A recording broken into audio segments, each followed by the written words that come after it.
La Sociedad Dominica de Medios de Comunicación, Sodomco, presenta A Pensar Más con Rosa María Palacios. Muy buenos días, señoras y señores, bienvenidos a Pensar Más con Rosa María Palacios a través de las emisoras de la Sociedad Dominica de Medios de Comunicación. Lima nos escucha a través de Radio Santa Rosa en la amplitud modulada 1500 kilociclos y la frecuencia modulada 105.1 en el Cono Sur. Radio Santo Domingo en Chimbote, RSD. Radio San Martín en Arequipa, Radio Cepagua en Ucayali, Radio Quillabamba en la Convención Cusco. Y ahí también nos ven por la plataforma televisiva Radio Madre de Dios en Puerto Maldonado, igual por su plataforma de radio y plataforma televisiva. También se une otra red de radios amigas como Huánuco, Radio Huánuco, Ayacucho, Radio La Voz de Ayacucho, Puno, Radio Pública y Radio La Decana, Juliaca, Radio San Valentín, Radio Moro en Ancash, Radio Cumbre en Huancayo, es la radio del arzobispado, Radio Milenio en Satipo, AM Tagua, a través del podcast nos ponen todo el Perú y el mundo, y también la página web de Radio Santa Rosa, www.radiosantarosa.com.pe. Hoy es 6 de octubre del año 2020 y ya estamos en contacto con Rosa María Palacio. Rosa María, muy buenos días. Buenos días. Muy buenos días, Abel, muy buenos días a todos los oyentes de Radio Santa Rosa en todas sus plataformas y por supuesto a todas nuestras radios hermanas y amigas. Hoy amanece Lima con sol, después de bastante tiempo, la verdad, lo que anuncia pues mejores días en cuanto al clima, por lo menos, días un poquito más templados, así que hacia eso estamos yendo. Pero en la política las cosas no necesariamente mejoran con el cambio de clima. Vamos a hablar de Congreso hoy día, por supuesto, más adelante en el programa vamos a hablar de economía y de las normas aprobadas por consenso con el Ejecutivo desde el Congreso. Pero quiero contarles un poco la reacción que ha habido en muchas plataformas, redes sociales, en la televisión, en prensa escrita, sobre el problema de las restricciones físicas a los adultos mayores. Primero quiero agradecer a todos los que me han mandado información, fotografías, que yo he podido compartir algunas en Twitter, que es la red social que yo uso. Por ejemplo, un cartel en La Punta, Callao, donde dice: se prohíbe el ingreso al distrito de los mayores de 65 años y de los menores de 14 años. El ingreso físico al distrito, o sea, caminar por el distrito, se prohíbe. Eso es inconstitucional. Yo no sé qué alcalde puede pensar que eso es normal, que eso está, además dice, en mérito al decreto supremo tal. Yo presumo que los mayores de 65 años que viven en La Punta los dejan estar, ¿no? Supongo. Y los que no están, no los dejan salir. Aun cuando, hay que decirlo, en ningún momento se ha prohibido que los mayores de 65 años vayan a la farmacia, al médico, o a comprar, o a recoger el bono del banco. No importa de qué distrito. Esto es una cosa lamentable. La vocación totalitaria de nuestras autoridades pues está intacta, ¿no? Lamentablemente no hay una buena formación en derechos humanos de las autoridades del país, y eso va desde el presidente hasta el último alcalde. Tú no puedes discriminar por edad. La discriminación por edad es además un delito que tiene 4 años de pena en el Código Penal. No sé si se han dado cuenta de lo que están haciendo. Claro, el problema es que los jueces a veces no hacen cumplir estas normas, pero es un delito. La discriminación es un delito, por edad también. Claro, ustedes dirán, no, pero es por su bien. Bueno, ayer hubo una gran discusión en la tarde por una redada en el Óvalo Gutiérrez, que según algunas autoridades posteriormente dijeron que era para capturar a una banda de secuestradores. Lo cual es un cuento bastante raro, ¿no? Porque no se controlan bandas de secuestradores con una redada en el Óvalo Gutiérrez entre Miraflores y San Isidro. Aparentemente era una reacción también de la Municipalidad de Miraflores a los informes que se han propalado sobre que este es un distrito que contagia. Por si hubiera algo llamado así como el distrito contagioso. Y en todo caso sí conozco a una persona mayor de 65 años que me ha sido referida por otra que estuvo ahí presente, que recibió una multa de 2.000 soles por tener más de 65 años y estar manejando un carro. Ojo, porque según la norma solo puede salir 3 veces por semana a caminar. Como tenía más de 65 años y estaba yendo donde quisiera, al supermercado, que está autorizado a ir, pero manejando, le pusieron una multa de 2.000 soles. Es una persona de aproximadamente 70 años. No tiene ningún problema físico, mental, está en sus cabales, su salud es buena, se cuida, con mucha responsabilidad, 2.000 soles. Entonces, hay que tener un sentido de lo ridículo, ¿no? Un sentido de lo ridículo. Las normas no pueden ser absurdas. Anoche me informaron, tarde, que primero me informaron de la batida, luego que no era una batida, sino que buscaban unos secuestradores. Miren el cuento, ¿eh? Porque iban a secuestrar al gerente de Bembos, que queda en el Óvalo Gutiérrez, como si la central de Bembos quedara ahí, ¿ya? Pero en fin. Luego me comunicaron un familiar mío cercano que en efecto a una persona le habían puesto, conocida suya, una multa de 2.000 soles de Óvalo Gutiérrez por salir en carro más de 65 años. Entonces, estamos sujetos a la arbitrariedad del policía. Ojalá se puedan impugnar esas multas, ojalá que se puedan impugnar esas multas en el Poder Judicial y ir hasta el final. Porque, francamente, es un abuso de autoridad. ¿A quién puede contagiar una persona que está sola dentro de un carro? ¿A quién? ¿Y de quién se puede contagiar si la mejor barrera que tiene es el automóvil? 2.000 soles. Hay abuso y grande. Ayer el doctor Gotuso ha dado declaraciones. Yo no soy médico, pero el doctor Gotuso es una autoridad en materia de medicina y es un virólogo conocido, experto en enfermedades tropicales, y ha dicho que no procede ninguna restricción contra los mayores de 65 años. En primer lugar, se cuidan mucho mejor que nadie. Saben perfectamente los riesgos que corren. Han visto morir a sus familiares, a sus amigos. El número de muertos es muchísimo mayor. ¿No es cierto? El 80% de los fallecidos, o tal vez un poco más, tienen más de 65 años. Obviamente que saben a lo que se están exponiendo. Y se colocan todas sus medidas de seguridad con una prolijidad que yo creo que ninguna persona joven tiene. Y son muy escrupulosos y se lavan las manos. Exactamente igual como hace el presidente de la República. O como hace el señor Martos, que tampoco es un jovenazo, ¿no? El señor presidente de la República tiene 57 años, está a 8 de tener 65. Y si uno se contagia porque es muy escrupuloso, ¿por qué las personas mayores no pueden salir? Y además porque hay otra cosa, Abel, que es muy discriminatorio, ¿no? Que es el tratamiento homogéneo. Mirko Lauer lo dice ahora en su columna. Las personas mayores de 65 años no tienen una realidad homogénea.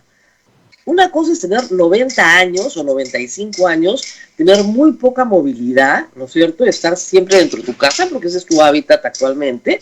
Y otra cosa es tener 66 años, gozar de estupenda salud, ¿no es cierto? Estar en un estado físico envidiable y hacer actividad física diaria justamente para mantener ese estado físico. Son dos realidades completamente diferentes. Las tratan como si fueran una sola.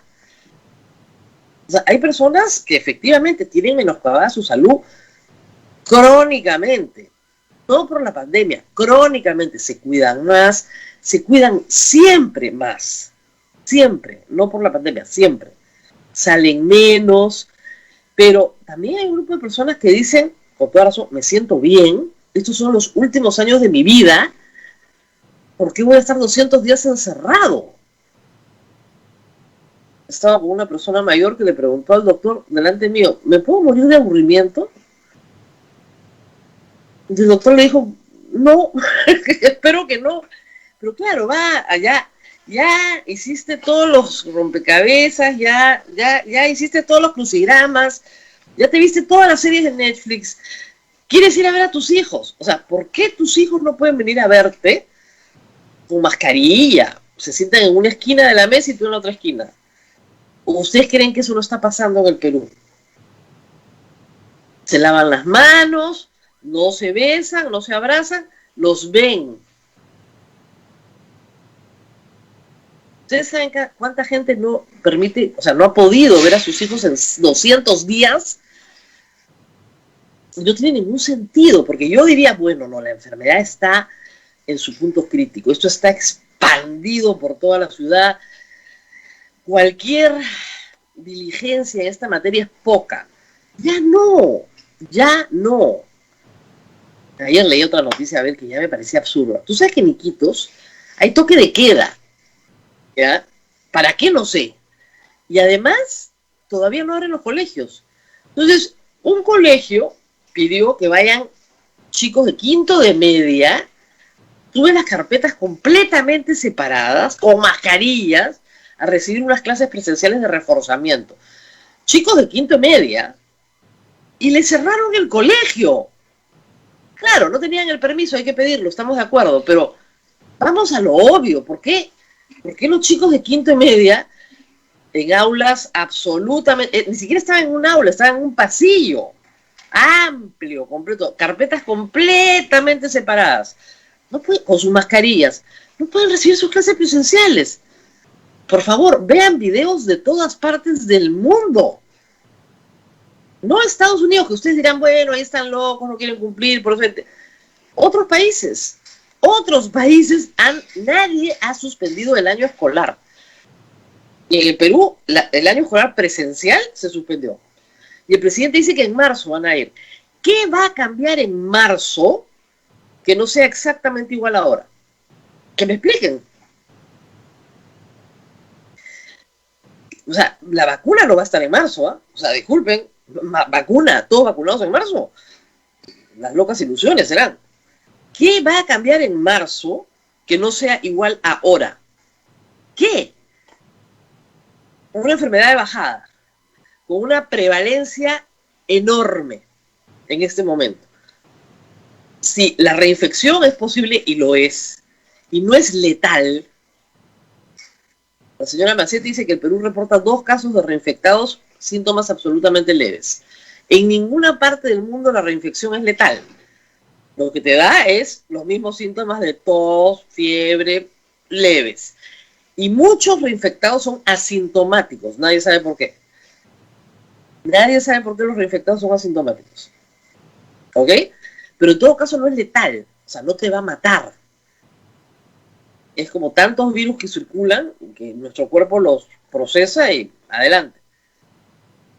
Entonces, ¿por qué no permiten que en una ciudad como Iquitos, con 70% de prevalencia en junio, por grupos seleccionados, obviamente, por necesidades, por días, no tienen que ir todos los días al colegio, ¿por qué no se permite que comiencen a recuperar sus clases poco a poco? Lo hemos hablado tantas veces, y con el mismo ministro de Educación, que nos dijo que sí en julio. O sea, zonas rurales. Hemos visto hace varios domingos en Cuarto Poder, donde los niños caminan hasta una antena, todos juntos, para poder captar con un celular al profesor. Si ya están caminando hasta la antena todos juntos, ¿por qué no abres el colegio? Que es plurigrado. Son 20 niños que viven en la misma comunidad, con un profesor que vive en la misma comunidad. Donde si ya todos se contagiaron, se contagiaron. Si no se han contagiado, ahí no va a entrar la enfermedad. Y si al primer cierras, porque para eso vas hilando fino, digamos, ¿no? Tienes un brote, cierras el colegio. Como con los brotes de otras enfermedades. Pero no permiten ni siquiera hilar fino en la sensatez. Y tú dirías, bueno, pero el sacrificio ha valido la pena. Porque en realidad en el Perú se ha muerto poquísima gente gracias a estas extraordinarias medidas. No, somos el primer país del mundo en muertes cada 100.000 habitantes. Y esto hay que repetirlo, porque el presidente, reitero, tiene como excusa, si no hubiéramos hecho esto, hubiera muerto mucha gente más. ¿Sí? Bueno, que nos digan en qué país ha sucedido eso. ¿En qué país ha sucedido eso? Porque este es el peor del mundo.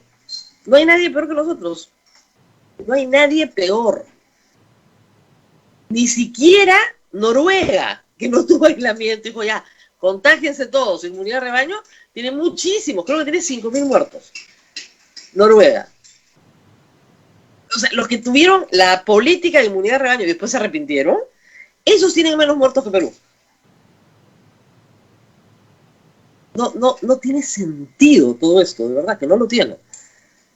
Pero ahí están, ¿no? Y hay que repetirlo y repetirlo y pelear y pelear y pelear y pelear. Yo sigo peleando por lo del jueves, ¿eh? Estoy negociando con mi productor Abel a ver qué vamos a hacer, porque de verdad que no es justo lo que están haciendo. Algún acto de protesta hay que hacer. Claro, ya no quieren dar marcha atrás, pero deberían dar marcha atrás. Algunas empresas con mucho criterio han dicho no, para nosotros es feriado y si usted trabaja ese día, sirve para compensar lo que, ¿no es cierto?, nos debe de los días que se le pagó en marzo, en abril, y usted no trabajó. Por lo menos le están dando ese beneficio a los trabajadores. Otras empresas están diciendo, no, para nosotros es feriado, eso ya estaba en nuestra planificación, porque esa es otra, ¿no? O sea, ¿qué piensan en el gobierno? ¿Que el día 30 de septiembre las empresas no tienen planeado lo que van a hacer en octubre? Ya estaba en su planificación, para nosotros es feriado. Listo. Ya no habíamos agendado nada importante para ese día, y había, o sea, todo lo que tenía que hacerse especial no se iba a hacer. No tiene ningún sentido. Todo esto no tiene ningún sentido. Alguien con sensatez tiene que sentarse en la presidencia del Consejo de Ministros y decir, bueno, esto es un disparate. ¿Para qué lo estamos haciendo? Reitero, por el tema de los colegios, ¿qué va a pasar en marzo diferente, como para que el presidente anuncie que en marzo regresamos a clases presenciales, que no esté pasando ahora? Habida cuenta que a marzo no va a estar vacunada toda la población. ¿Qué es lo diferente? Si tú me dices, no, es exactamente igual, entonces en marzo no se puede regresar al colegio. No, ¿qué? Es que hoy podría regresarse al colegio.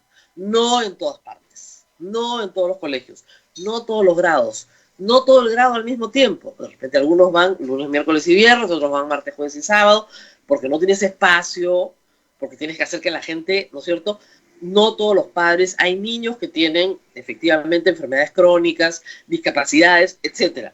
Los casos especiales no. El colegio decide, le das a la dirección del colegio la posibilidad de decidir y tomar sus medidas. Y si con un poquito mejor de clima que está viendo en la costa, puedes poner la clase en un espacio abierto, en un coliseo, en un auditorio, dependiendo de las posibilidades que tenga la escuela. ¿Cómo van a ser las elecciones? ¿Qué están diciendo en la OMPE? Ya, no podemos poner todas las mesas en el mismo colegio, necesitamos el doble de colegios.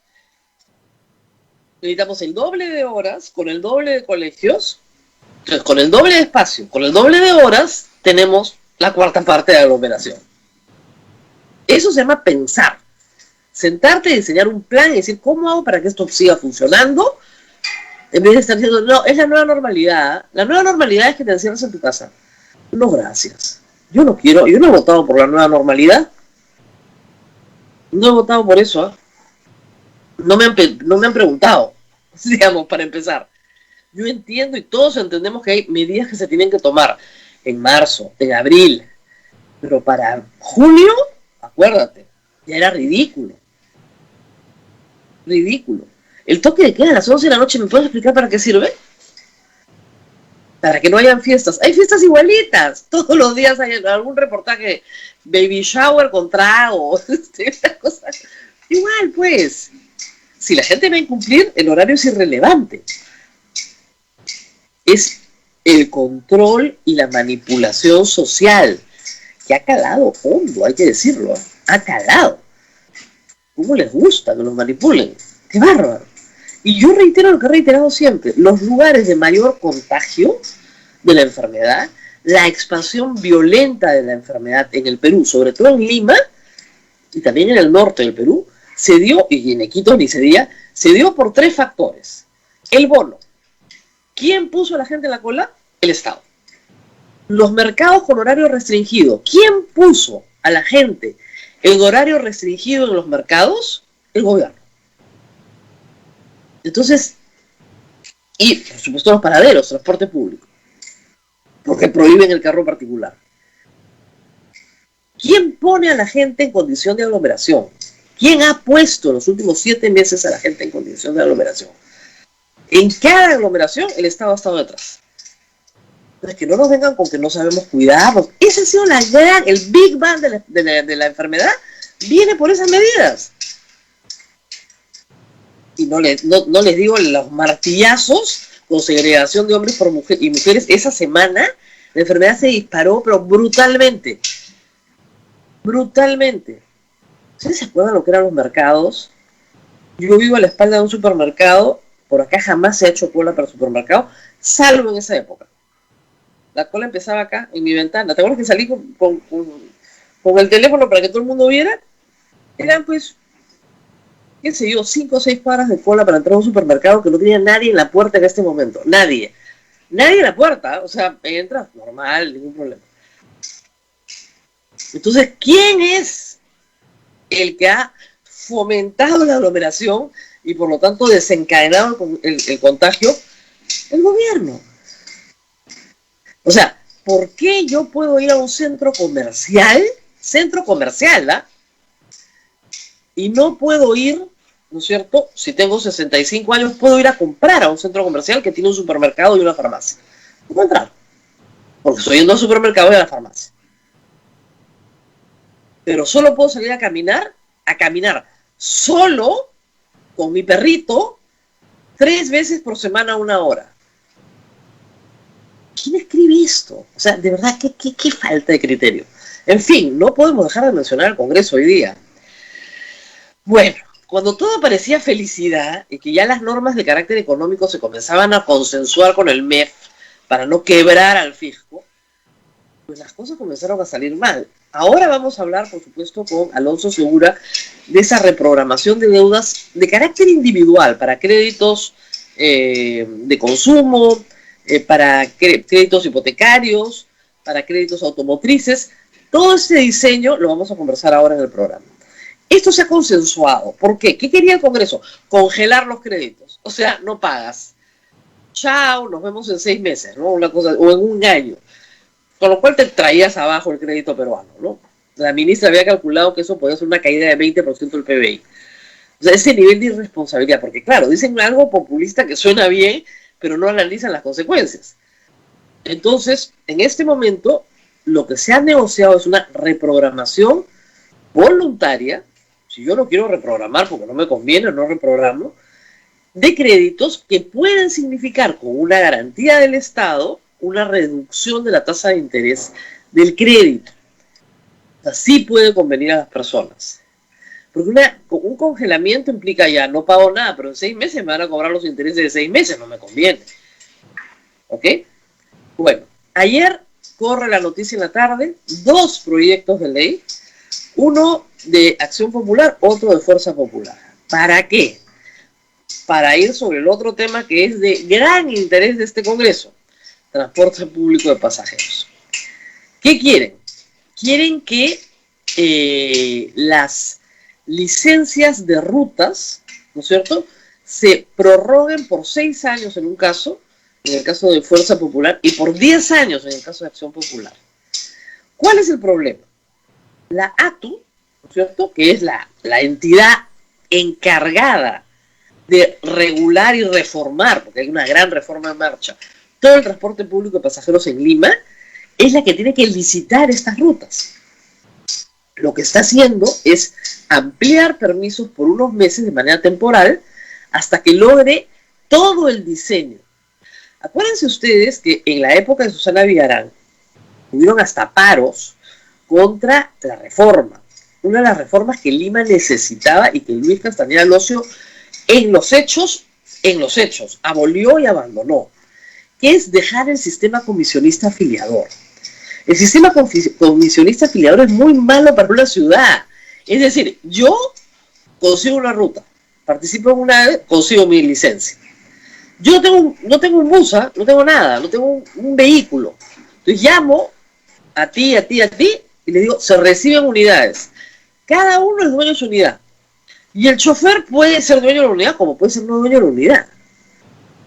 Entonces tú tienes ahí un conjunto de choferes con un conjunto de propietarios de unidades con un dueño de la ruta.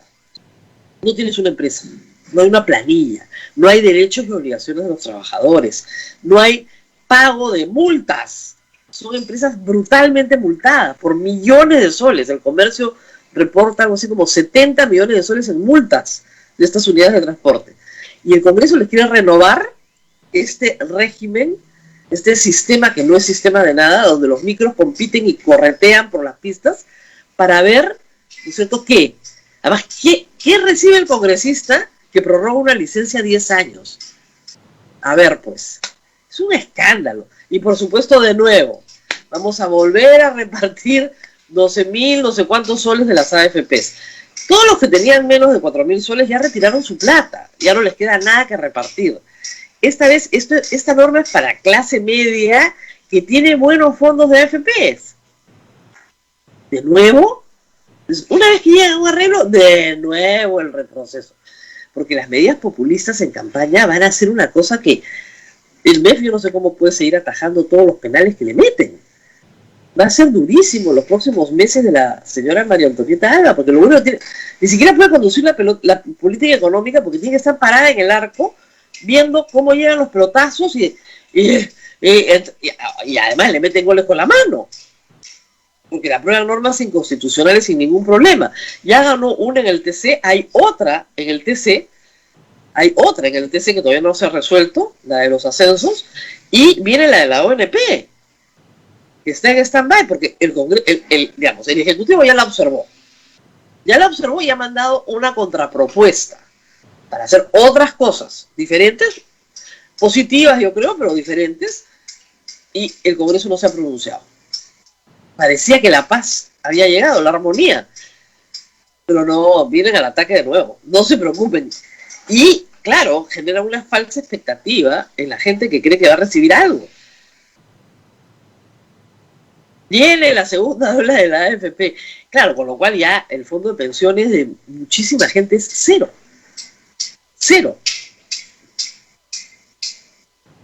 No está bien, ¿se dan cuenta?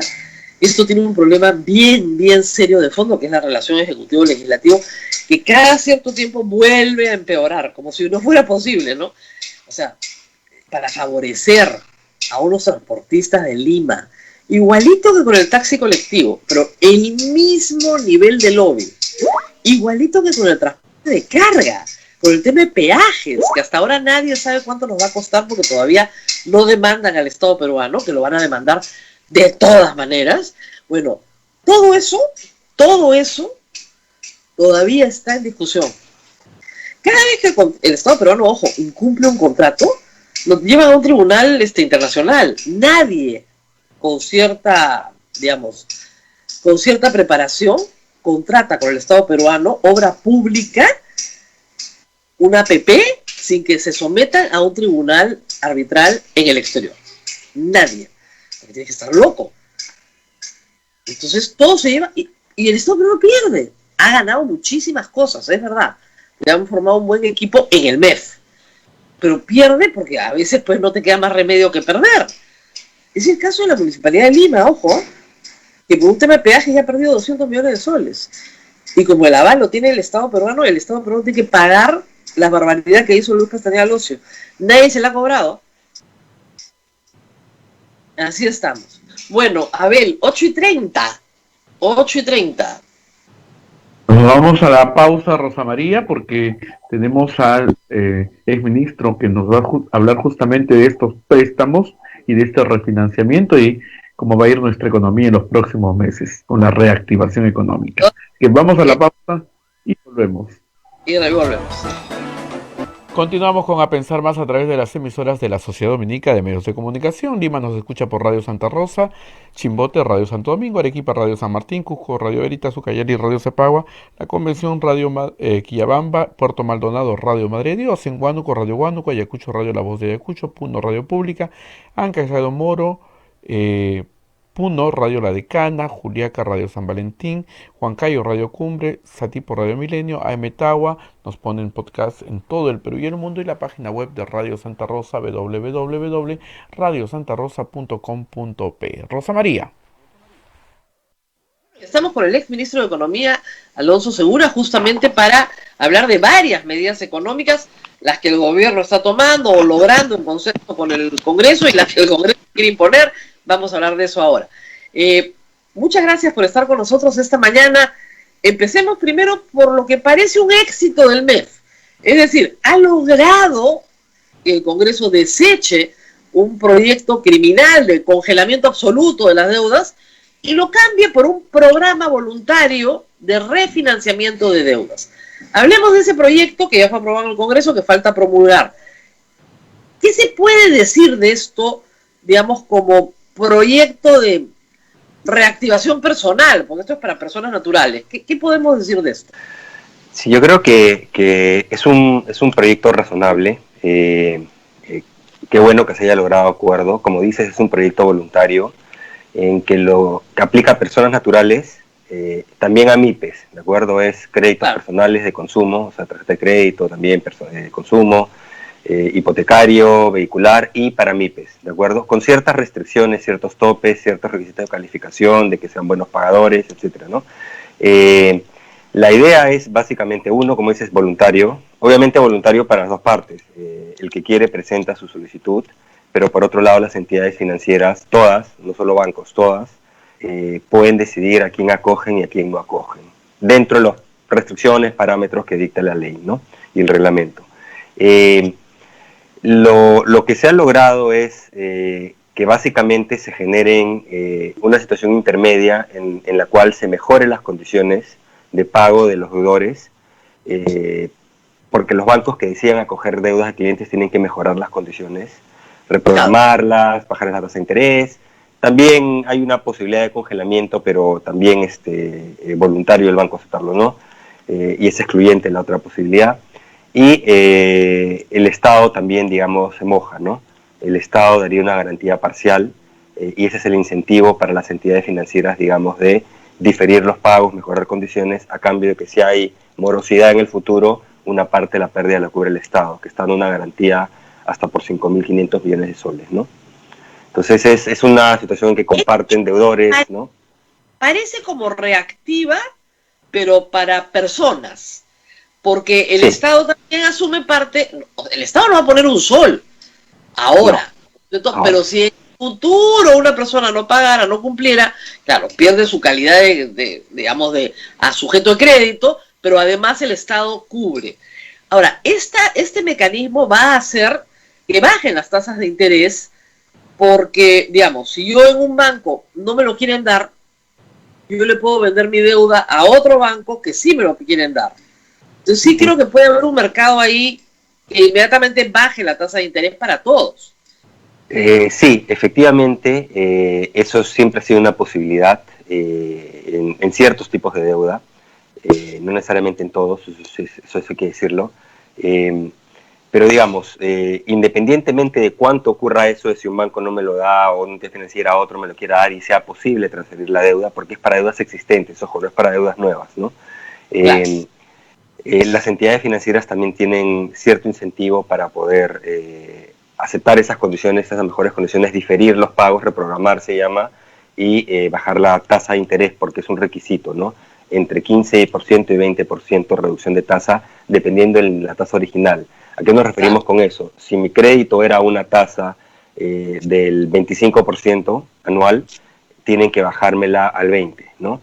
Me difieren, me reprograman a 6 meses no pago, y a partir del 7º mes que comienzo a pagar es con una tasa que es más baja, ya no es 25, es 20, con lo cual mi cuota también baja, ¿no?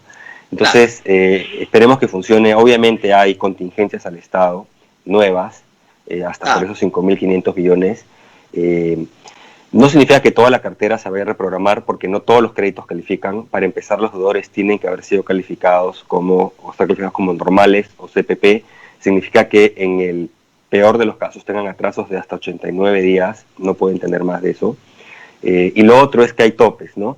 Por ejemplo, en el caso de créditos a la MIPE, su saldo de deuda en el sistema financiero no puede ser mayor a 20.000 soles. En el caso de créditos personales de consumo, no más de 10.000, ¿no? Por ejemplo. ¿No? Terminas pues financiando el Mercedes-Benz al gerente general de la compañía. Es absurdo, o sea, ¿por qué el Estado peruano va a comprar pues vehículos de lujo, no? O sea, no tiene ningún sentido. Y ese es el problema que tenían los proyectos que presentaban los congresistas. Si eran así, que eran regresivos, ¿no? Exactamente, o sea, ¿para qué? Sí, ¿Para qué? exacto.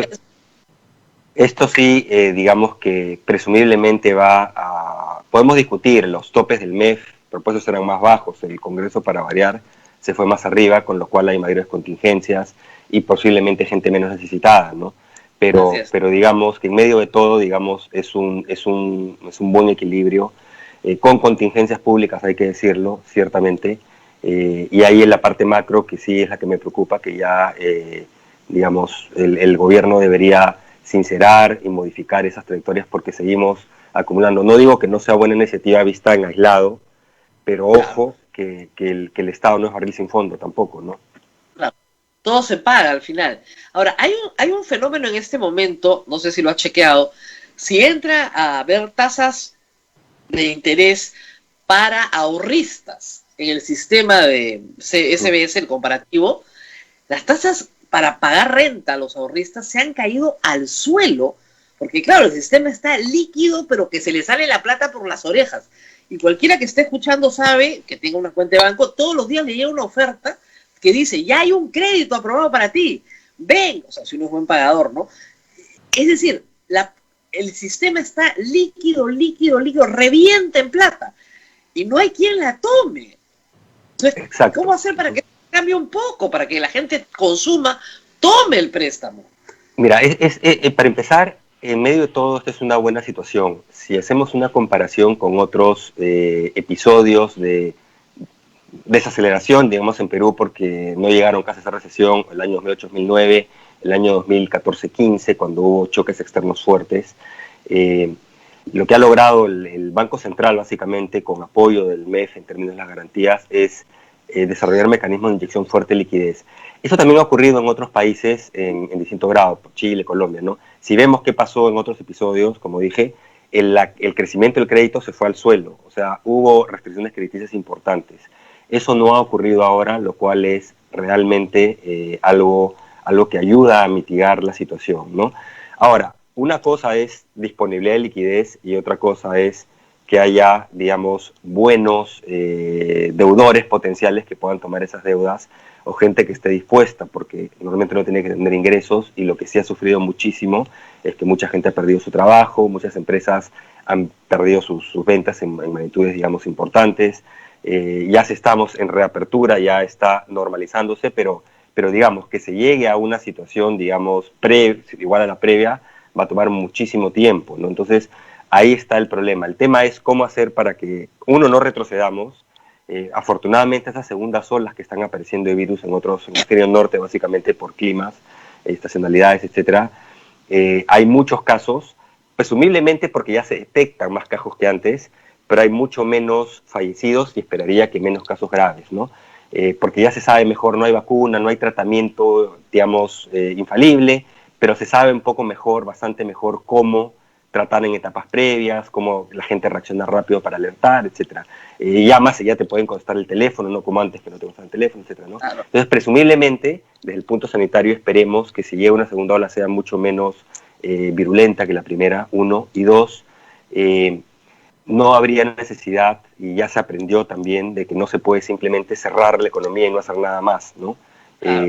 Porque entonces el daño económico que generas, el daño económico, social que generas es mayúsculo, ¿no? Y la economía peruana, hay que decirlo, ha sido una de las más golpeadas económicamente a nivel mundial, a nivel de América Latina, ¿no? Ahora, entonces, pero ya está revisando cifras no de una manera homogénea, ¿verdad? O no, sea, hay sectores regresivo. totalmente golpeados, como el turismo, por ejemplo, sí, y sectores que han ido muy bien. O sea, dentro de todo, la venta de consumo de alimentos, etcétera, al contrario, la gente ha comprado más comida, ha comido más, si quieren, por angustia, no lo sé. Y otras cosas como, por ejemplo, rubros como mejoramiento del hogar en los últimos 3 meses, porque claro, si estás encerrado en tu casa 6 meses, dices, qué fea está la pared, nunca la había visto, decides pintarla. Entonces, hay rubros que sí y rubros que no. Exacto. Hay algunas... Lo que pasa es que, claro, hay algunas actividades, algunos sectores que están mejor, como dices. Mejoramiento del hogar, todo lo que es alimentos dentro del hogar, supermercados, bodegas, venden más. ¿Por qué? Porque la gente al final tiene que comer, digamos. Entonces, los que pueden han consumido sus ahorros, sus ETS, su AFP, lo que fuera, y los que tienen ingresos, al no poder salir, consumen menos fuera del hogar, consumen más dentro del hogar. Pero como dices, hay muchos sectores que han sido golpeados brutalmente. Todo lo que es cadena de turismo, por ejemplo, todo lo que es adquisiciones de bienes duraderos, por incertidumbre, ¿de acuerdo? Y hay, digamos, muchos otros intermedios que también. Son los menos los que han mejorado en esta situación de encierro, digamos. Pero en promedio, la economía ha sufrido un golpe muy duro. Afortunadamente también, este es el primer choque externo, digamos, que sufrimos, aunque es parte inducido, en el cual nuestros precios de exportaciones han subido. Creo que hemos perdido al invitado, Abel. ¿Aló? ¿Sí? ¿Aló? Ahora sí, ahora sí. Sí. Por un momento. Bien. Sí, te decía, afortunadamente las últimas proyecciones a nivel, digamos, global son de que pese a que es una contracción muy severa, el caso de Perú también, sería un poquito menos severa de lo que se pensó hace 3 meses, 2-3 meses, incluido el caso de Perú. Y ayuda en eso, por ejemplo, que el cobre, el oro, todos están por encima de lo que estaban antes, ¿no? Entonces es un choque atípico, digamos, ¿no? Entonces hay ciertas variables que ayudan. Ahora, con esto no quiero decir que no va a ser duro para muchas personas y para muchas empresas, algunas que quebraron, algunas que ven que sus ventas están muy por debajo de lo que estaban, que todavía no pueden operar al 100%, o que ya pueden regulatoriamente, digamos, pero no tienen suficiente demanda, clientes que pasen por la puerta, etcétera, ¿no? Entonces es una salida muy dura desde un punto muy bajo, ¿no? Ahora, el empleo informal se está recuperando a toda velocidad porque es informal. Pero el problema es el trabajo formal. El empleo formal es el que no se ha recuperado y parece ser que no se va a recuperar. Es decir, has arrojado al 10% de la PEA a la informalidad y ahora tenemos 80% informales y no 70%. Exacto. Ese es un problema que lamentablemente se alertó hace bastante tiempo, de que no podían dejar que el mercado laboral en Perú se ajustara inercialmente, digamos, con los mecanismos que tenía, ¿no? Pero otros países sí implementaron mecanismos para tratar de sostener digamos, el vínculo laboral, subsidios de empleo, acá fue prácticamente nulo, incentivos para que no haya despidos, en vez de estar necesariamente compartiendo y dando bonos a esas alturas, de repente focalizar en decir, pago parte de la planilla, se dijo subsidios a la creación de empleo, recién lo están pensando. Bueno, más vale tarde que nunca, pero el tema es, tienen que calibrar bien la espalda pública porque han actuado como si el cielo fuera el límite, ¿no? Entonces ya podemos enfrentar quizás problemas más adelante en términos de nuestra credibilidad fiscal, etcétera. Pero ciertamente, otro indicador que hay que mirar, Rosa María, no es solo empleo formal, es empleo adecuado. El empleo adecuado tiene otro criterio, es criterio económico. El formal se basa sobre criterios legales, de acceso a derechos, tienes contrato, seguro, seguro médico, pensión, etcétera, ¿no? Vacaciones, gratificaciones. Exacto, ¿no? Ya. El empleo adecuado es un criterio económico. Si tienes un número de horas, más de 35 horas a la semana, y si alcanzas un ingreso mínimo, la canasta básica. Son criterios económicos. Independientemente si lo haces como informal o como formal. Se considera que es adecuado si pasas ambos umbrales, de horas y ingresos. Lo que hay que prestar atención es a la velocidad de recuperación también de empleo adecuado. El empleo adecuado en su punto más bajo se cayó 67%, o sea, 2 de cada 3 puestos de empleo adecuado se destruyeron en el Perú. Es brutal lo que ocurrió. Obviamente con reapertura, reabres la mitad de la economía, un bloque importante va retornando a empleo y una parte de empleo adecuado, pero que recuperemos los indicadores de empleo adecuado, que de por sí no eran digamos, ideales, ¿ah? Pero que recuperemos esos indicadores de empleo adecuado y empleo formal, nos va a tomar posiblemente años, ¿no? Ahora, pregunta utilitaria. La precarización, ¿no? De empleo. Claro. Ahora, pregunta utilitaria. Si yo soy una persona que efectivamente he perdido parte de mis ingresos, sea porque me redujeron el sueldo, que eso es otra realidad muy común, acá presente, porque me redujeron el sueldo por lo que fuera, ¿me conviene renegociar mi hipoteca? O sea, ¿salgo ganando si la renegocio? Si voy al banco, sí me conviene. Sí, por 2 razones. La primera, como dices, es que los bancos están muy líquidos, el costo del dinero ha bajado muchísimo, en todos lados, pero incluido. Entonces, sí tienes esa competencia en los casos en que puedo sacar una hipoteca, trasladar mi deuda, etcétera, digamos, por un mecanismo totalmente de mercado, digamos, ¿ok? Debería encontrar mejores condiciones. Sí, la entidad financiera identifica que soy un buen pagador y que voy a seguir siendo un buen pagador. ¿Ok? Eso es uno. ¿Okay? Lo otro es que si califico para estos préstamos, soy normal, CPP, o sea, no tengo más de 3 meses de atrasos, y califico para esta nueva facilidad, créditos COVID-19, creo que le llaman algo por el estilo. El banco, si la entidad financiera me reprograma, me difiere, me da 6 meses de oxígeno, en el hipotecario es 9 meses, hasta 9 meses por lo menos de oxígeno en que no pago cuota, ¿de acuerdo? Y me tiene que rebajar la tasa, como dije, dependiendo también de cuánto me cobraba originalmente en crédito hipotecario, presumiblemente más o menos en 15, quizás 20%. Es decir, si mi cuota hipotecaria originalmente era de 10%, me la tiene que bajar a 8,5 o a 8. Entonces mi cuota baja sustancialmente, y sobre todo en créditos nuevos, y como las hipotecarias son deudas muy largas, el impacto de la tasa de interés es enorme, mucho más que un crédito cortito, ¿ok? Es como una bola de nieve, entonces mucho más es lo que pagas intereses, el impacto se siente más que si tengo un crédito de consumo a 2 años, digamos, o un crédito vehicular, voy a sentir mucho más la reducción de cuotas, ¿no? Entonces sí, los que califiquen, como dije, monto, en el caso de crédito hipotecario es crédito original hasta por 250.000 soles en primera vivienda solamente, y si califican, son normales los CPP, que se acerquen a la entidad financiera para solicitar una programación, ¿no? Y ojalá Claro, las no es entidades para financieras todos. acepten, ¿no? También, No. miren, el crédito original, o sea, lo que sacaste original, tiene que ser no más de 250.000 soles. Eso no es ni $70.000, estamos hablando de vivienda pequeña. Y tiene que ser primera vivienda. O sea, no es para tu ¿Dónde tercera vives? casa. Claro, no es para una casa, no es para negocio, digamos, ¿no? Es para tu Sí. casa donde vives. Entonces, claro, el grupo es mucho más reducido, pero sí facilitas la vida de la gente, sobre todo las parejas más jóvenes, los que se han mudado recién, sí les facilitas la vida. Sí, es un monto importante. Si sumamos digamos, el stock de crédito de todos, pequeña empresa, micro, personal, consumo, hipotecario, vehicular, básicamente estamos hablando al cierre de junio eran más o menos 170.000 millones de deuda en el sistema financiero. Acá estamos hablando de una garantía hasta por 5.500. Hay que ver el reglamento operativo como la garantía va entre 40 y 80, si eso significa que pueden, digamos, amparar créditos, digamos, por el doble, por 10.000 o por lo que fuera, ¿no? El tema es una fracción. Ahora, no hay información pública y uno pueda hacer esos cortes, normal, cuántos CPP es estos o cuántos son los montos. Presumiblemente es mayor que eso, pero digamos que sí va a ayudar a mucha gente, Ahora, básicamente debajo de esos umbrales, ¿no? ¿esto podría tener un impacto en las tasas de interés de otros créditos? Podría tenerlo, a ver, los créditos responden a distintos factores, ¿de acuerdo? Digamos, vamos a simplificar 3 principalmente: el costo del dinero y disponibilidad de ese dinero. Hay mucha liquidez, entonces eso ayuda.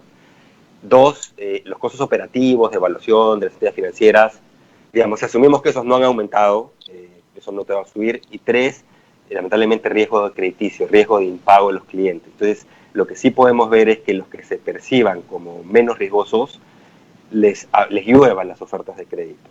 Sí. Sin embargo, aquellos que se perciban como que son más riesgosos, probablemente no vean una mejora significativa en condiciones o no tengan acceso. Es por eso que estas facilidades con apoyo, garantía del gobierno, buscan tratar de mitigar ese riesgo crediticio, que las entidades, el Estado cubre parte para abrirles la puerta y generar mejores condiciones.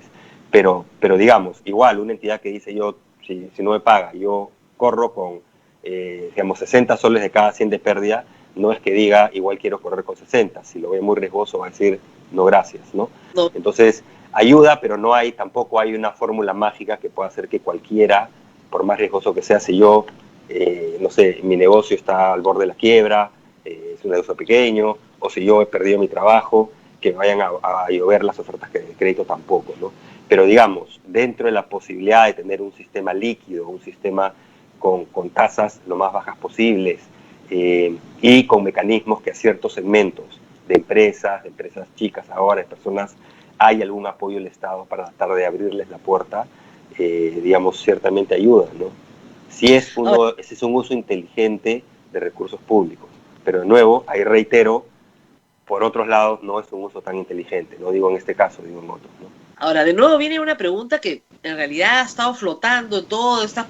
o sea, los proyectos del Congreso son bastante disparatados en esta materia, pero sí hay una pregunta que es válida. Es, en el sistema peruano las tasas de interés son libres. Hay tasas de referencia que fija el BCR, de acuerdo, pero las tasas son libres. ¿Por qué no tenemos un sistema lo suficientemente competitivo? En el fondo tenemos pocas entidades financieras como para hacer que las tasas de interés sean mucho más atractivas y en todos los niveles. Yo te diría que es por dos razones, dos o más razones, ¿no? La primera es que es un reflejo de nuestra estructura productiva. Tenemos una estructura productiva también concentrada, una estructura empresarial concentrada. Y eso también tiene que ver con la informalidad del Perú en múltiples dimensiones, no solo a nivel laboral, sino a nivel empresarial. Entonces eso hace muy difícil que el mercado, digamos, formal de crédito sea tan grande y por tanto es más fácil que haya concentración, ¿de acuerdo? Porque acá hay muchas entidades, inclusive internacionales, que operan, pero también les es difícil porque enfrentan la competencia de entidades que ya están posicionadas, que son grandes, ¿no? El sistema microfinanciero de Perú es un sistema líder a nivel mundial. Sí. Eso hay que decirlo, ¿no? Y hay que prestarle atención para que no debe ser el más vulnerable en este momento por la naturaleza de su portafolio de crédito, ¿no? Entonces ahí hay que prestarle un ojo, porque también hay que decirlo, el deterioro del portafolio de la cartera de estas entidades viene un poquito más adelante, todavía no se está notando, ¿no? Entonces hay que prestarle atención a eso, ¿no? Para que no tengamos esta retracción dura de crédito más adelante, ¿no? Y potenciales riesgos de entidades. Pero digamos, es eso, ¿no? Entonces tenemos una estructura productiva en la cual entidades o sujetos de crédito realmente formales o semiformales, ¿no? Son pocos y entonces no tienes espacio para que haya tanta competencia, ¿no? Ciertamente aspectos regulatorios pueden ayudar a mejorar esto, pero es básicamente un reflejo. Mira otras actividades, otras industrias en el Perú, y también vas a ver que hay una contratación muy fuerte, ¿no? Una discusión muy grande en el Perú es si debe haber una ley de control de fusiones ex ante, ¿no? Yo creo ya se adoptó en el Perú, son peligrosas, ojo, mal utilizadas, son muy nocivas, no te resuelven el problema a nivel internacional las leyes de control ex ante, es decir, que tenían que dar una opinión para decir si el banco A quiere comprarse al banco B y tengo que dar una opinión para autorizarlo o no. Esos casos son muy, muy contados, normalmente el control es después, si hay prácticas anticompetitivas, digamos, ¿no? Para eso está Indecopi, a esto también mandatos van Indecopi, pero digamos, hay que tener cuidado con que sea muy intrusivo, digamos, ¿no? Pero de nuevo, hay espacios para mejor regulación también, pero nuestra estructura productiva, digamos, marca esa pauta de que haya concentraciones también, lamentablemente, ¿no?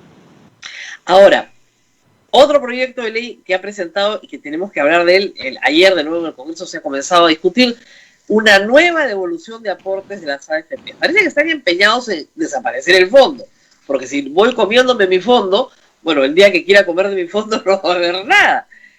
¿Cómo tomar esto? Porque yo supongo que el MEF en esta no va a dar la pelea como no la dio la otra vez. ¿Hay que dar la pelea? ¿Tiene que decir ya no? ¿Cuál cree que debería ser la aproximación del Estado frente al proyecto, del Ejecutivo frente al proyecto del Congreso?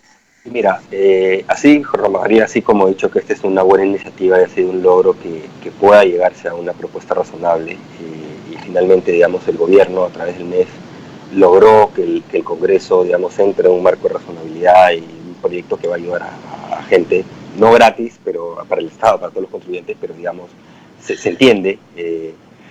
En el caso del retiro previo de fondos de pensiones, y creo que el rol del gobierno fue, te lo digo sinceramente, vergonzoso, ¿no? Y vergonzoso porque finalmente el gobierno, el presidente mismo salió en conferencia de prensa, habló en contra, no es posible, etc., y al final no observaron. Independientemente si el Congreso insistía o no insistía, y si el gobierno decidía tomar las rutas de ir por las vías de recursos legales y constitucionalidades y cosas por el estilo. O sea, uno no puede tener un discurso y que las acciones se difieran de ese discurso. Y sabe el gobierno, sabe muy bien que son medidas fuertemente distorsionantes y peligrosas, y a quienes más perjudican son justamente a los propios afiliados y futuros pensionistas, ¿de acuerdo? Pero yo esperaría que en esta oportunidad sí salgan y digamos, y hagan frente a una medida de este tipo. Claro, acá sí.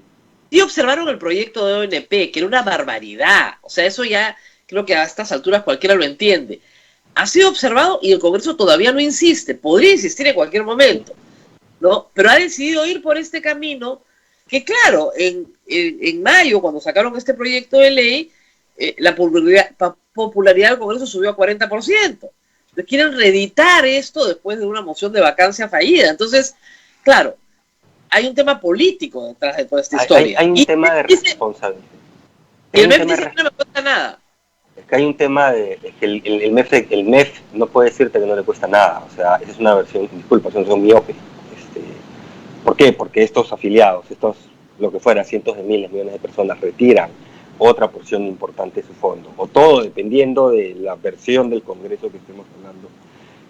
Y estas personas van a llegar a la jubilación sin una pensión, y el Estado ahí no puede cerrar los ojos. Entonces el Estado ahí tiene que darles una pensión. Entonces, lo que está diciéndote es, nosotros hasta el 28 de julio no nos va a costar un centavo, que es en varios frentes es lo que están haciendo. Pero eso no significa que no estés generándole un daño a estos afiliados y un perjuicio a todo el sistema previsional en el Perú. El problema es que el sistema privado es la piñata del Congreso, ¿no? Pero detrás están millones de personas y, ojo, afectan a los que retiren, pero también a los que se quedan, porque por el mecanismo con el que opera, y ya le sacaron muchísima liquidez, están vendiendo, digamos, las AFPs presumiblemente digo, las joyas de la corona, digamos, porque hay cosas que no pueden vender. Entonces los que se quedan con fondos más líquidos, más ilíquidos, con menos retorno, con un desbalance en términos de los activos en que están invertidos. O sea, es un efecto dominó el que se genera, ¿no? Pero lo más importante ahí es que estas personas, muchas que no necesiten los fondos, los van a retirar igual. Sí, claro. Algunos que sí, otros van a retirar, porque por eso los sistemas de pensiones siempre tienen un componente obligatorio, porque la gente nunca anticipa que en 20, 30 o 40 años no voy a generar los ingresos que tengo ahora. Siempre dicen, no, a mí me va a ir bien y al final ya veré, y tengo necesidades hoy, ¿de acuerdo? Entonces es un proyecto muy peligroso. Si el MEF ha dicho, yo no lo he escuchado, si el MEF ha dicho que no le cuesta nada, entonces el MEF lamentablemente está totalmente equivocado. No le cuesta nada hoy, pero le va a costar más adelante a todos los peruanos, no solo el MEF, ¿no? Se le puede decir al pensionista, tu responsabilidad, ¿tá? Tú sacaste la plata. Es muy difícil, y es prácticamente imposible, Rosa María. Así tú lo pongas en una ley, esa ley te la cambian mañana cuando digan, mira, esta gente pues retiró hace 10 años, hace 15 años, lo que fuera, pero ahora está en situación de pobreza, indigencia y no tiene para una pensión, van a hacer que califique para los sistemas públicos de pensiones, para el pensión 65, lo que esté en ese momento, cuando menos, ¿de acuerdo? Entonces, de nuevo, no es una propuesta prudente, ya se retiró de fondos de pensiones, ya muchas de estas personas ya han retirado, entonces ya paren con eso. Lo que debería pensarse más bien en mecanismos para tratar de, obviamente, impulsar la economía de apoyo al mercado laboral, más que retiro de fondos de pensiones, y más bien focalizar los recursos públicos en aquellos necesitados, ya bonos universales con la economía, digamos, abierta al 95%. Además, tal vez hay otro incentivo para no retirar la plata que hay que explicar, ¿no? De nuevo, si uno entra... No la pueden rentabilizar. Exactamente. O sea, ahorita te va a dar más la AFP de lo que te da un plazo fijo a un año. Cualquier caja, la más competitiva, te está dando 2.4 en soles. O sea, la más competitiva y menos de 1% en dólares. Entonces, no tiene sentido sacarla porque no hay forma de a eso sacarle una renta. Supongamos que te dieran toda. Ahora, hay también un tema de confianza, hay que decirlo.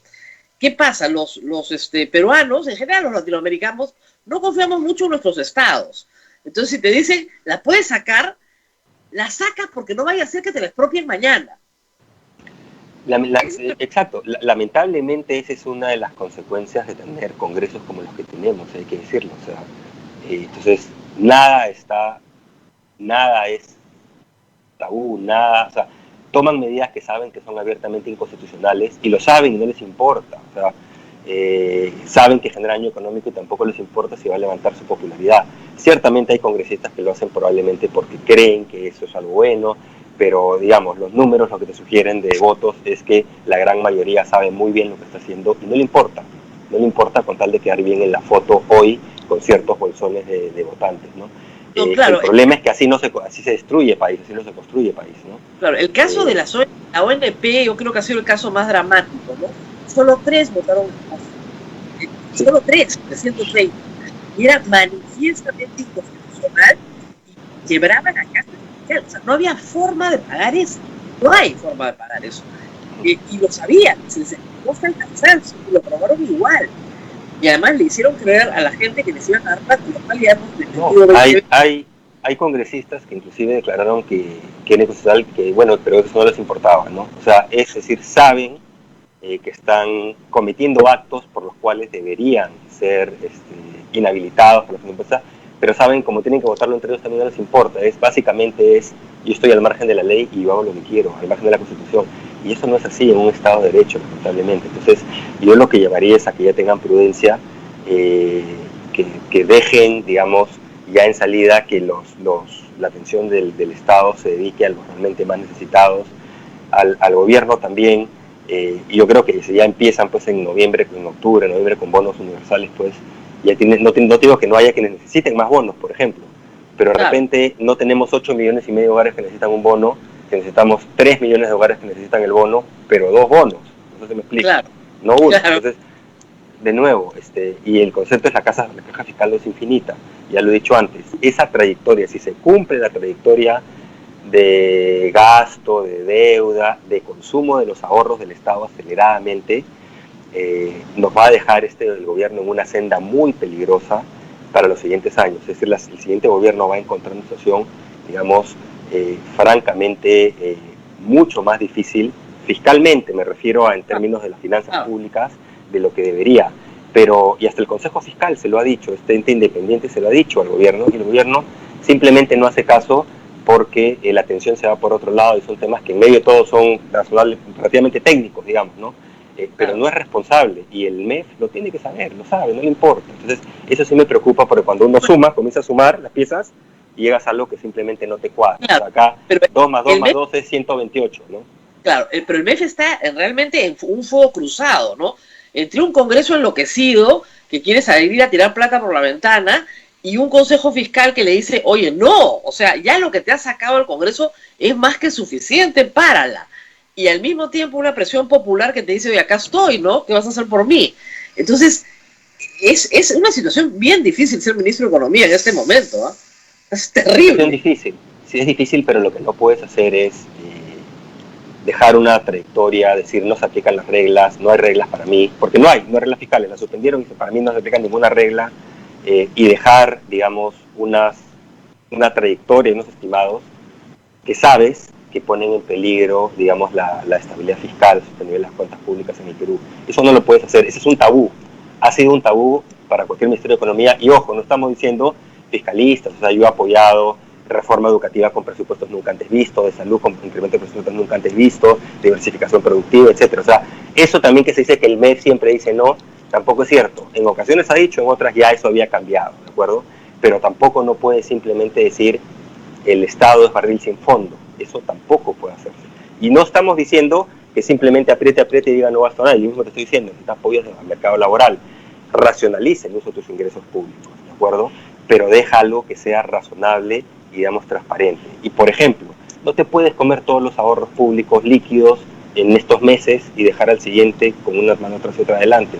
Pues eso no es responsable bajo ningún punto de vista. Entonces, de nuevo, hay ciertas iniciativas en que hay que elogiarlas, hay que decir que está muy bien, pero la suma completa, digamos, no suma, claro. no cuadra, y ahí hay mucho por mejorar. Pero el MEF simplemente, el gobierno no da cuenta, no corrige y no le importa, porque sabe que al final, digamos, no muchos entienden y no muchos están dispuestos tampoco a criticar al gobierno en una situación en que muchos dependen de ayudas del gobierno, hay que decirlo. Es lamentable, pero es así. Bueno, voy a cambiar un poquito de tema porque quiero hablar un ratito de ciencias de la conducta y economía, porque este fenómeno ha permitido advertir la importancia de las ciencias de la conducta para la economía. Te pongo un ejemplo. Yo hace, creo que 6 meses, no salgo de este barco, más o menos, un par de veces, pero más o menos. Y ayer mis hijas me llevaron al Centro Financiero de San Isidro, que era un sitio al cual usted jamás iba en la tarde de un día de semana, Eso era un solo de tráfico, era un infierno de gente. No hay nadie. Parece una ciudad fantasma. La gente está en el mundo financiero trabajando de su casa. Parece que el trabajo remoto es extendido.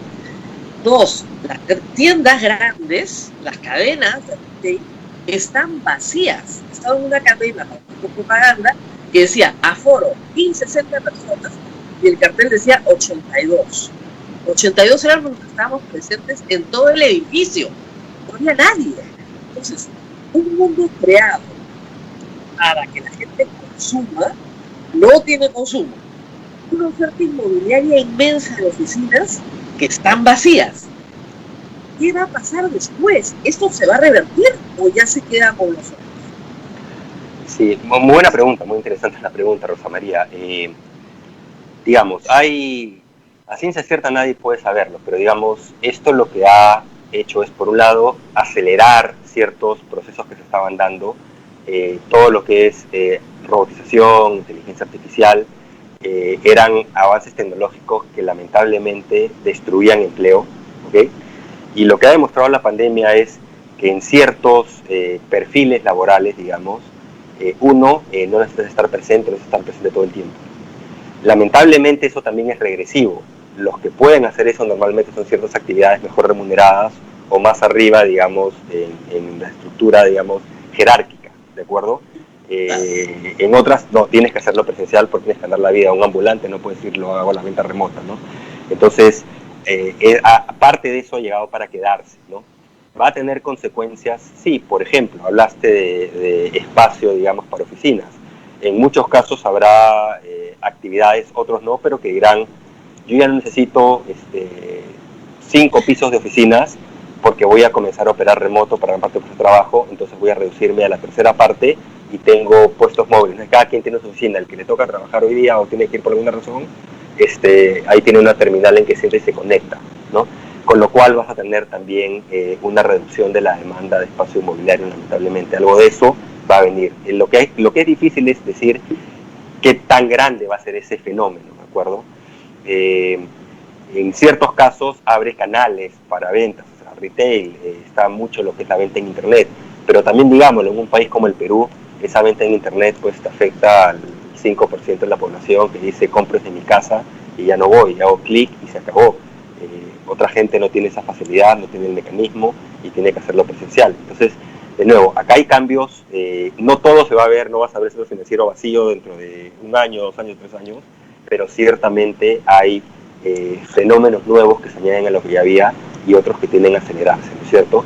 Y en algunos casos, como dije, es un poquito regresivo, es decir, se benefician los que están más arriba o trabajan actividades jornadas y otros, lamentablemente, tienen que seguir, y es más, combatiendo con buscar un trabajo en que ya de repente están sustituyéndolo por máquinas, por computadoras o cosas por eso. Ahora, la lógica, o sea, los agentes económicos son racionales. Si yo veo que mis ingresos se reducen, yo inmediatamente reduzco mi consumo. O sea, es natural.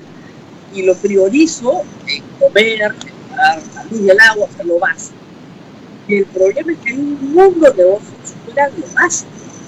El negocio del entretenimiento está quebrado, es evidente que ese no va a regresar, y el turismo tampoco.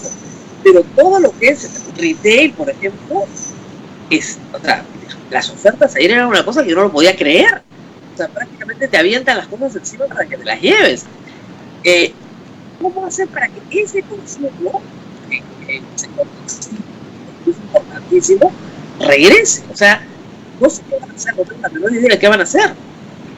Mira, Rosa María, no hay una fórmula mágica. En realidad, una parte de la solución, digamos, en medio de la tormenta, como estamos ahora, es que haya disponibilidad de crédito, digamos, para los que no tienen ingreso, tengan acceso a crédito y puedan mantener su nivel de gasto, no afectarlo sustancialmente hasta que se normalice la situación laboral, la situación de su empresa, donde trabajan, etcétera, etcétera, ¿no? Ese es el puente, digamos. Pero el puente tiene que ir a algún lado. Y ese otro lado es que la economía realmente ya esté caminando con todos los motores y con nuevos motores. Y ahí de nuevo no hay una fórmula mágica. Uno, tener cuidado si es que nuevamente tenemos una segunda ola, y como dije, en otro lado se está viendo que ya la segunda ola puede tener muchos casos. Es difícil comparar porque no hay pruebas, pero ya no tiene tanto daño a la salud pública porque ya se sabe mejor, ¿no? Entonces, no caer en la tentación de decir cierro todo de nuevo, ¿no? Porque no tenemos de dónde, sino ser mucho más selectivos, tener mejores estrategias de manejo de la propagación del virus, etcétera, etcétera. Esa es una parte. Pero otra, simplemente la inversión pública tiene que caminar, generar condiciones para que fluya la inversión privada en la medida de lo posible. El mundo, los países competimos por inversión privada, más allá de la inversión privada doméstica. Entonces, proyectos como los que hemos estado discutiendo ciertamente la alejan, no la traen, ¿no?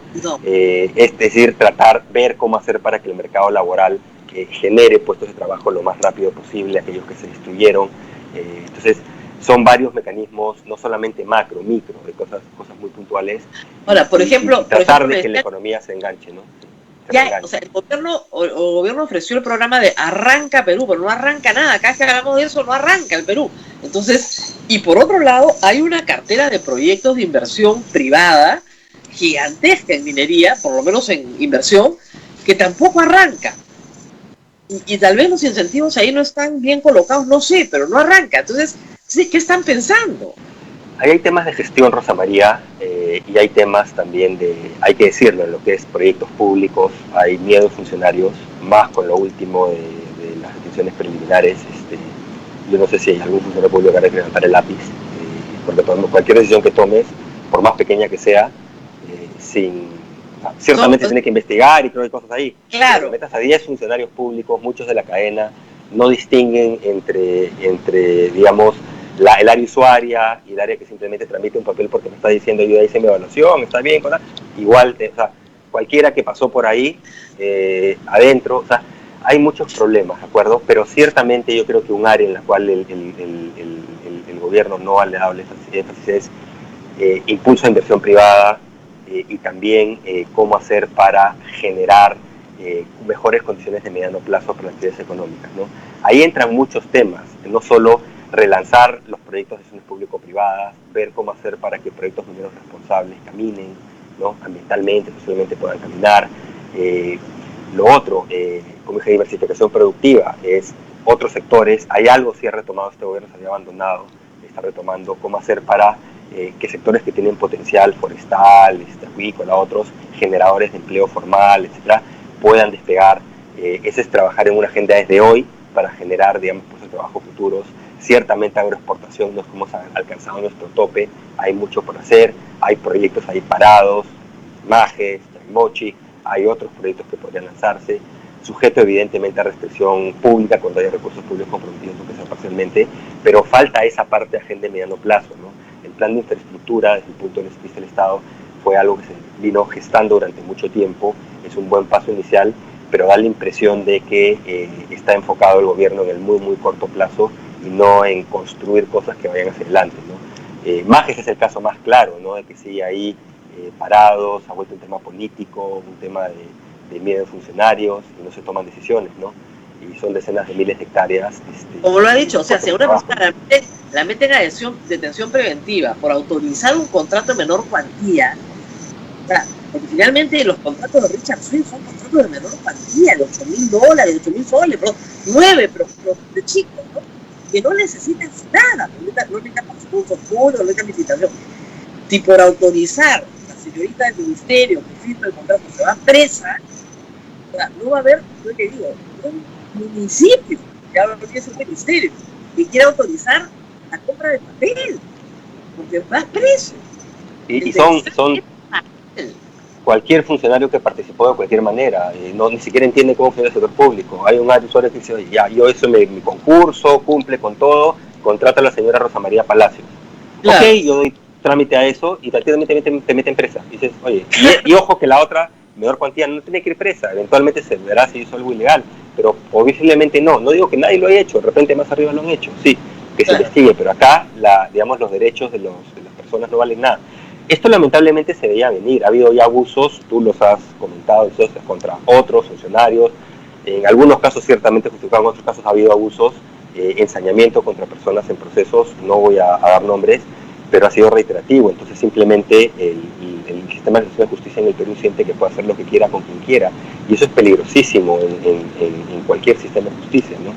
Lamentablemente para ellos la justicia no vale nada y los derechos de las personas no valen nada. Entonces eso debe cambiar, ¿no? Pero Eso hablando también, económicamente, tiene consecuencias sobre el sector público, sobre la toma de decisiones, porque los funcionarios evidentemente tienen miedo, pues, tienen miedo. ¿ah? Ese es el problema. Bueno, Abel, no sé si tengamos alguna pregunta del público sobre estos temas. Sí, Rosa María, hay algunas preguntas. A ver, dice, por ejemplo, ¿sería populista que los candidatos a la presidencia propongan disminuir impuestos para la reactivación económica? Yo diría que es difícil ya en estas circunstancias que se haga. Los impuestos en el Perú son relativamente entre adecuados y altos, salvo algunos casos muy particulares, ¿de acuerdo? Pero tampoco es que están fuera de rangos, ¿no? Dado el tamaño del hueco fiscal, yo bajé impuestos llevándolos a promedio SOCDE, etcétera, y los revirtieron, ¿ok? Que era con una visión de mediano plazo. Pero digamos, en esta coyuntura, me preguntas a mí, ¿lo haría? No lo haría. Lo que sería muy cuidadoso es todo lo contrario, de subir impuestos, digamos, de cualquier manera, simplemente para ver cómo genero más caja y sigue el gasto público caminando a toda máquina, ¿no? Tiene que haber una racionalización del gasto público, más bien. No digo que se caiga ahora, claro. Tienen que generar eficiencia, es decir, ok, yo quiero priorizar, por ejemplo, un bono para mercado laboral, algo por el estilo, ok, hay por ahí, tiene que haber congelamiento de sueldos, por ejemplo, que no ha habido, no hay, es inédito. O sea, hoy día el que tiene su trabajo, el ingreso promedio en Perú ha caído 10% hasta el momento. Pero no hay congelamiento, no digo que le bajen los sueldos a los funcionarios públicos, que hicieron una cosa ahí de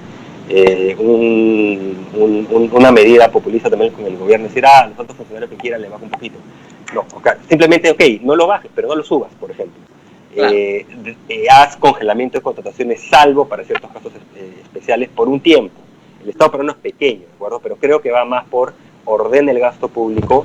Por ahí puede haber algún espacio en que más bien haya posibilidad de subir, pero muy, muy focalizado. Pero bajada de impuestos lo veo no solo muy improbable, no recomendable, porque creo que la gente no se da cuenta de lo que ha hecho. El hueco que le están dejando es inmenso el Estado. Para que tengas una idea, el déficit fiscal proyectado por el MEF, yo no creo que se dé, pero el proyectado por el BED es, voy a ponerlo, no saben qué puntos del PBI, depende mucho, pero lo van a entender en magnitud, es 10.7 puntos del PBI. Y el gasto público total en un año normal es más o menos 22, ¿ok? O sea, es como que la mitad de tu presupuesto de un año normal no tienes los ingresos para poder pagarlo y te estás endeudando en algún lado o comiendo tus trabajos. O sea, esa es la magnitud de la caer este año. Obviamente este año va a ser menor, pero es el tamaño del hueco en los siguientes años es monumental. No hay espacio para simplemente bajar por bajar. Claro, no hay forma. Es que eso no se le explica a la gente, ¿eh? Todavía no se le ha explicado que el huequito de este año es bien grandecito. Es como hueco de petróleo. Es bien, todavía no. Ese es el problema, ¿no? Ese es el principal ejemplo. Es decir, de todo lo que usted tiene que gastar este año, imagínense que deba la mitad. Usted tiene años debiendo la mitad de todo lo que ha gastado. Colegios, universidades, zapatos, comida, todo lo que ha gastado. La mitad es deuda. ¿Estás loco? ¿Cómo voy a hacer eso? Deuda o consumo de tus pocos ahorros. Claro. Y me los estoy consumiendo en unos meses, me los consumo todos. Después que viene. Claro, ya, déficit. O sea, déficit es gastar más de lo que tienes. Es fácil. Es un montón. No, a mí cuando me lo dijo la ministra en este programa, yo con la boca abierta así, wow, esto es enorme. Es un agujero enorme. Y claro, eso se paga, pues. A usted le parece mentira, eso se va a pagar año a año. Todo se paga en esta vida, lo sabe un ministro de Economía. Todo se paga. ¿Qué sucede? Sí. ¿Qué sucede con los créditos que han hipotecado una propiedad, por ejemplo un terreno para construir una vivienda? ¿También podrían acceder? De igual forma se menciona al buen pagador, pero ¿qué pasa con los que han tenido retrasos, por ejemplo antes de la pandemia, que ahora han tenido más dificultades para pagar cuotas? Sobre la primera pregunta, tiene que ser el crédito de la vivienda en la que vives, primera vivienda. Entonces, si es otro tipo de crédito en que hipotecaste un predio, pero con esa hipoteca de un terreno, que no vivo claramente en el terreno, lo usé para comprar mi casa, ese no va a calificar, precisamente no, porque no es una vivienda, es un terreno, ¿de acuerdo? Sobre las condiciones de calificación, la norma sí es clara, son deudores que estén clasificados en el sistema a cierta fecha cuando empezó digamos, justo antes que empiece la pandemia, como normal los CPP. ¿Y eso qué significa? Que no tengan ningún atraso, que estén al día, o esos atrasos no pueden superar 89 días. Entonces tienen que averiguar en los sistemas de clasificación de riesgos cuál es su calificación. Si están como normal los CPP, califican. Ese es el primer criterio. El segundo es tipos de deuda y montos de la deuda en todo el sistema. También el límite para deudas, por ejemplo, personales, no somos 10.000 soles. Pero en todo el sistema. Si yo tengo 8.000 soles en una entidad financiera y 4.000 en otra, no es que digo, ya voy por la 8.000 o 4.000, excedes. Presumiblemente lo que significa eso, en cómo han fijado el techo, es, eres una persona que tenía capacidad de endeudamiento más alta, eres una persona que tienes otro nivel digamos, de ingresos previamente, entonces a esos no va dirigido, ¿no? Entonces hay que fijarse en esos filtros, ¿de acuerdo? Un tema importante, sí, solo importante, sí, los que reprogramaron bajo la capacidad que dio la Superintendencia de Reprogramación Voluntaria estos 6 meses, califican, porque esa reprogramación los mantuvo como normal los CPP, entonces califican para este programa también, ¿okay? No es que porque ya reprogramé en ese marco, ya no califico, esos también califican, esas personas también califican. Ahora, la casuística puede ser muy bien variada y por eso que cada banco tiene que ver. Por ejemplo, yo vivo en mi primera vivienda, ya la terminé de pagar, saco una segunda hipoteca, ¿no es cierto?, para ampliar. Entonces, es mi primera vivienda, no es mi segunda vivienda, es la primera, y me han autorizado. ¿Puedo reprogramar esa hipoteca?